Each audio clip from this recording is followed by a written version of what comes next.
Hello everyone. Today we have Mr. Pablo Estévez Gutiérrez joining us for the show, and he would like to introduce himself.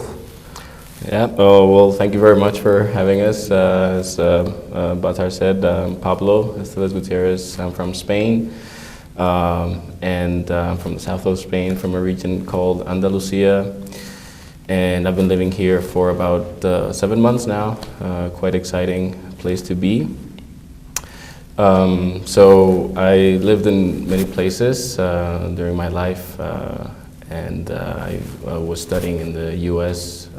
I majored in applied mathematics, and then I carried on to study my master's in Madrid, and I went to IE business school, and then I was lucky enough to come here to Mongolia. So I'm quite excited about this opportunity.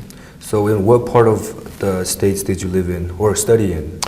I lived in California for 8 years in Los Angeles. Los Angeles. Yeah. So City of Angels. City of Angels. That was a pretty interesting experience, I have to say.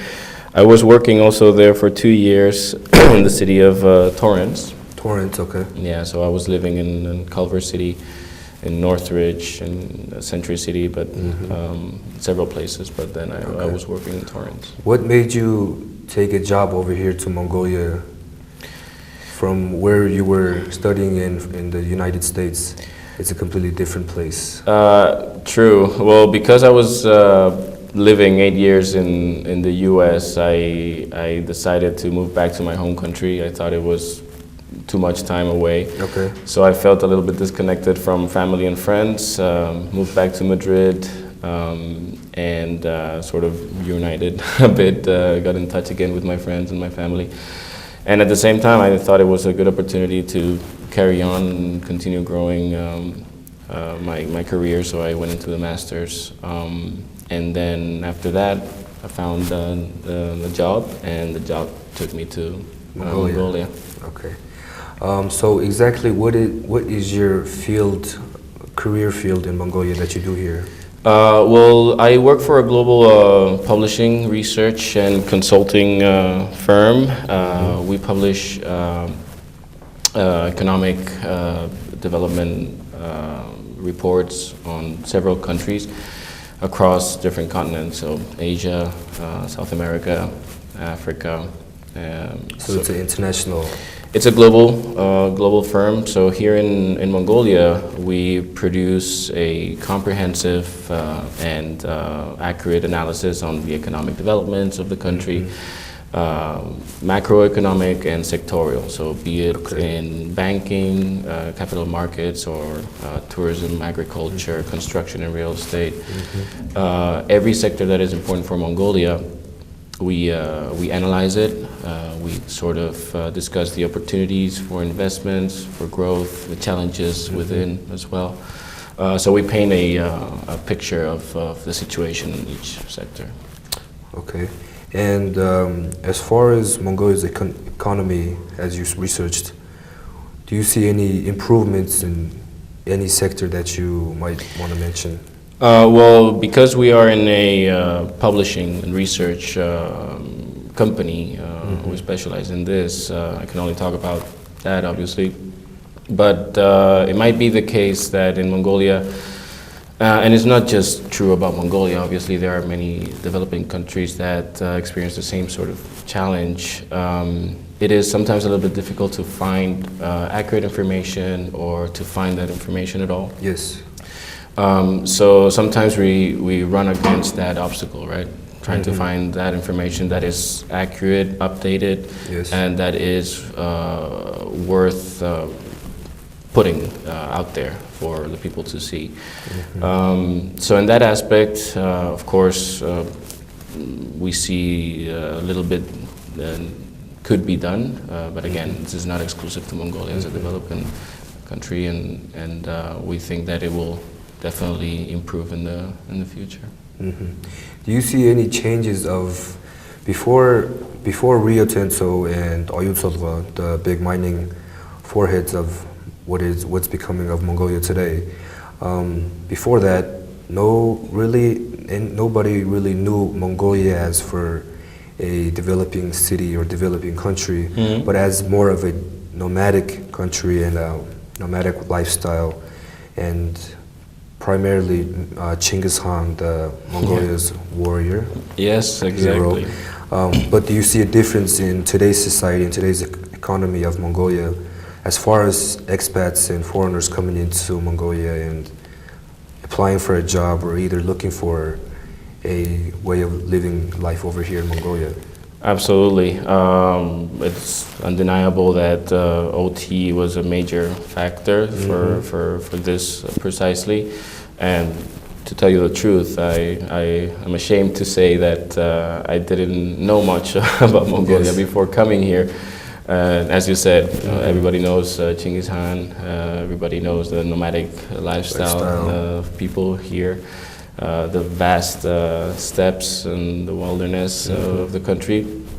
But at the same time, because there's that lack of information, really, yes, there is lack of information. You don't really know what's happening unless you really dig in and try to find out what's going on. So in that sense, it is absolutely changing. Mongolia is becoming, it was the fastest developing country in 2011, and now it's still developing double digits growth. So in that sense, it is becoming a modern, especially UB, a modern city with modern society, especially with people, young generations that have grown abroad or have studied abroad and have now come back to Mongolia, and they can actually bring back that education back to the country, and that makes it more attractive to foreigners, to expats, and we definitely have seen, in my personal opinion,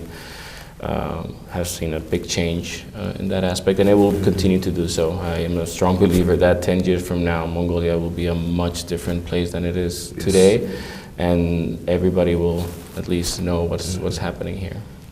Yes, and as far as yourself living in Mongolia today, what do you think about the wintertime, the pollution? As from every year, our government discusses that the pollution does get less by every year. Do you feel this?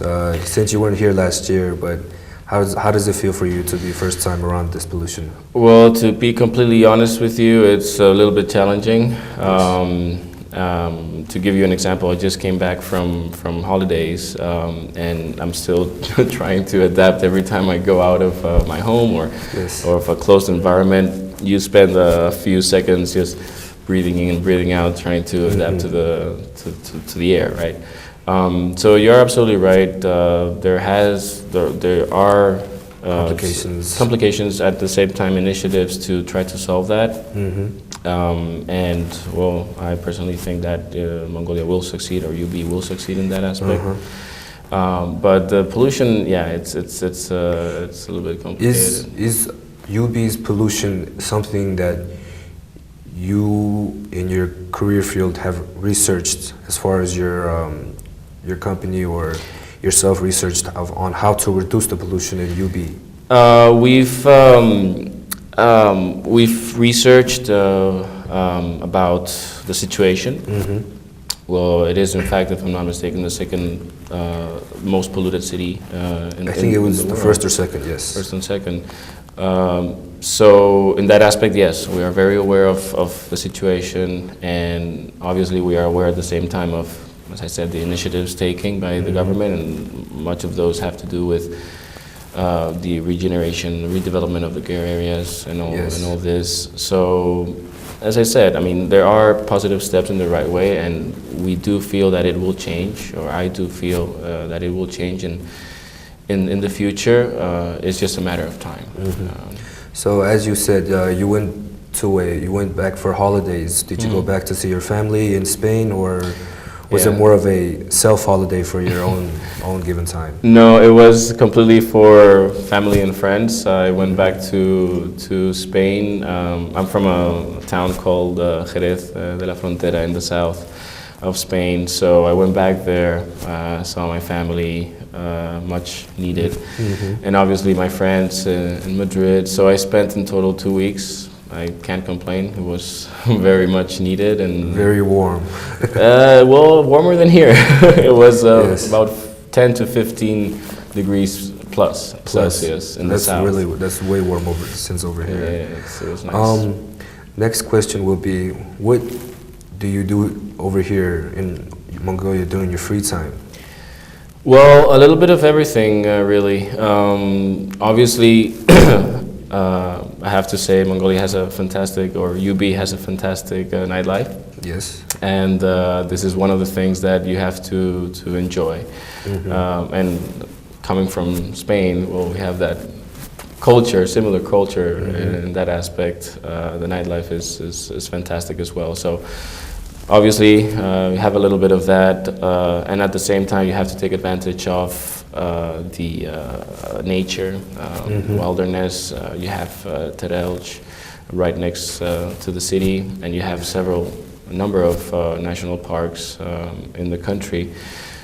So take advantage of this is also something that I've tried to focus on. It's not something that you see every day, this vast, huge, immense steppes and open air that you can just walk or ride a horse on. Have you been to Terelj yourself? Yes.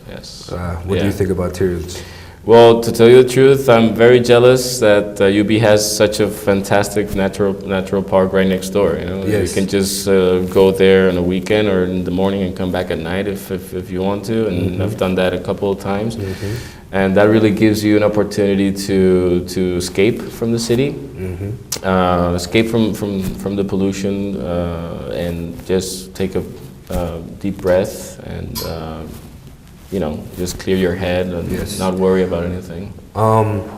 As you said, people have to enjoy Mongolia's nightlife, and I do have to say, Mongolia has a quite pretty good nightlife.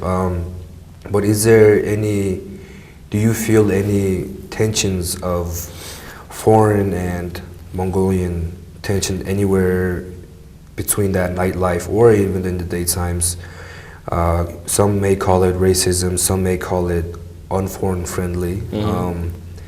How do you overpass these big hurdles? Well, there's only one way to overpass those, and it's not to get involved in that. I have to say I've seen it, yes. There are, let's call it complications at night. But honestly, I have to say I've never had a problem here. So the best way to deal with that is just stay away. Like you understand that there is this sentiment, there is this feeling. Okay, deal with it. You're a foreigner. You're working here. Obviously, this is just a small percentage of people that feel this way. With the vast majority, no problems at all.